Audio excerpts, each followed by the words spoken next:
Hey everybody, it's Katie, and I wanted to talk today about some of the challenges that people might experience when first going on the Sinclair Method for alcohol use disorder. I know for me and for many others, this method is nothing short of a miracle, the way it works to combat alcohol addiction. But with that being said, it's not this one quick fix magic pill or magic method that's just going to do everything for you.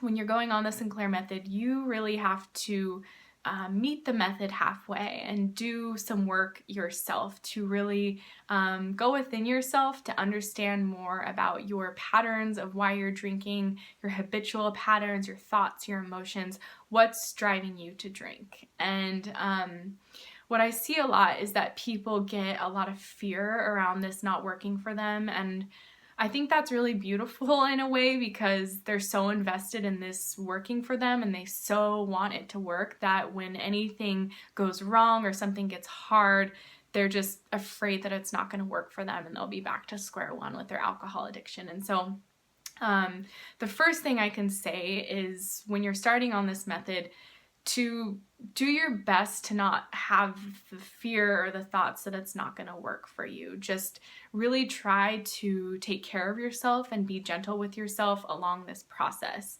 And one way that I see people get afraid a lot is that they will start the method and they see success, and then a couple weeks in or a couple months in, their drinking spikes back up and they're drinking more than they were prior to the Sinclair Method, or they're drinking the same amount and they're just really concerned that it's not working for them.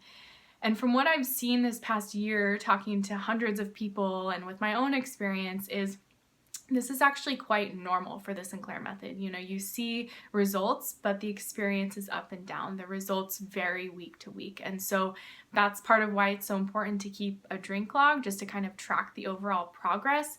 And then also to incorporate mindfulness in and really pay attention to what it is that's driving you to drink more. Why is this week different than the next week? And these will kind of be ways where you can just take care of yourself along the process and understand more of what is driving you to drink.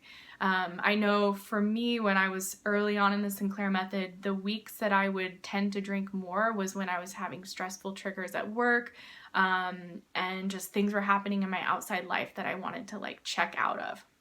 So I started to notice that, and that's when I started to really find new ways to cope. And this wasn't something that was easy at first. It wasn't a quick fix. It would be something I really had to work toward. But as the addiction was being erased from me more and more, and I wasn't having this urge to go to the alcohol and go to the drink for every issue I was having, I started to learn healthier coping mechanisms. And then over time, alcohol no longer felt like an option. It just wasn't enticing to me. I no longer wanted to numb out of these issues I was having. Next, I want to talk about the notion and the experience of just self-sabotage, and how when you're addicted to alcohol, this is something that is so prevalent, and I feel like it's what keeps us in the cycle of alcohol addiction.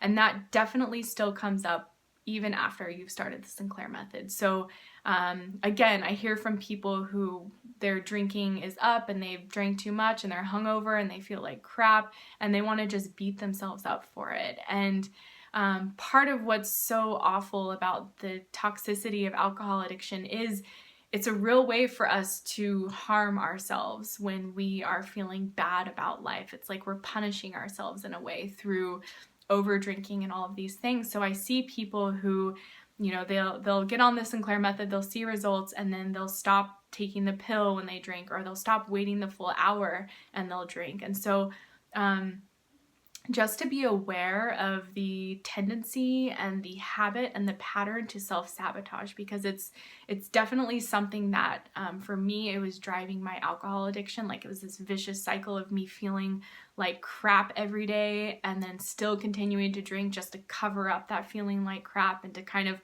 punish myself for feeling like crap. So it can be this really vicious cycle, and it can be something that we all engage in various levels, different levels of self-sabotage. So just to be aware of how you are using alcohol to sabotage yourself. And in that moment, if you can choose another way, or if you can be kind to yourself, if you can take a bath, if you can go get an ice cream sundae, like anything you can do that shows yourself a little bit of love, it can kind of combat that cycle of not really wanting to comply with the process. Because for the Sinclair Method to work, I'm just going to say it, you have to want it. And I think when you get to this point of trying the medication and getting on the Sinclair Method, you want it, but there's still this chatter of this littler version of yourself that wants to sabotage yourself and keep the addiction going. So you have to have that will and that drive to not listen to that and do things otherwise to really take care of yourself. Another challenge I see often is just the doubt from others toward people, whether it be your friends or family members or partner or doctor.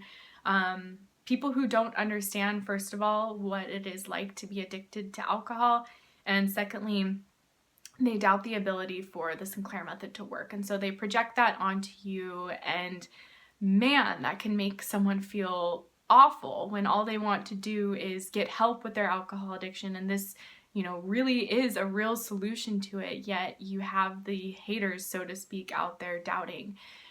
And so this is where self-love and self-advocacy really come in. You are your own best advocate. You know what's best for you.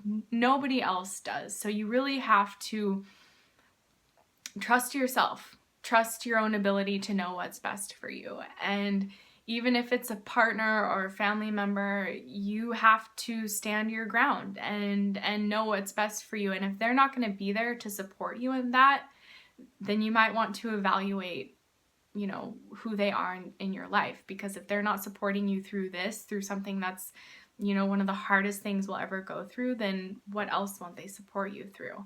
So yeah, really developing the skills of embodying yourself and taking yourself seriously, taking the Sinclair Method seriously, and really not letting others project their own doubt and fear onto you. It's your journey. It's your choice. Don't let others influence what you're doing or the progress you're going to make. Okay, so hope that is a little bit helpful. Thank you everybody for watching. Take care. Bye.